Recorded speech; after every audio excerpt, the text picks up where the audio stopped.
సమంత గారు ఏ విధంగా ఉంటుంది? వారి యొక్క సినీ ప్రస్థానం ఏ విధంగా ఉండబోతోంది? ఒకసారి ఏదో వ్యాధికి గురయ్యాము అని చెప్పి సోషల్ మీడియా అంతా కూడా మనకి కామెంట్స్ వస్తూ ఉన్నాయి. స్వయంగా వారే చెప్పి ఉన్నారు. ఆ తర్వాత మళ్ళీ తిరిగి ఆ వ్యాధి నుంచి కోలుకొని వెబ్ సిరీస్ చేయడము, సినిమాస్ చేయడము ఇవన్నీ చేసి మళ్ళీ తన యొక్క ఫ్యాన్స్‌ని అలరారిస్తూ ఉన్నారు.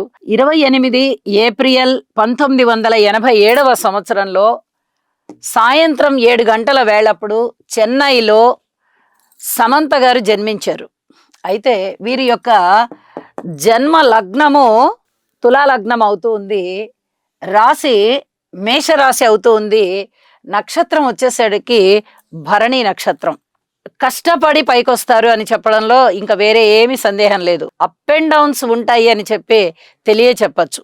అంటే కెరీర్ ఉజ్వలంగా ఉంటూనే అందులోనే కొన్ని డౌన్స్, కొన్ని అప్స్ కూడా ఉంటాయి.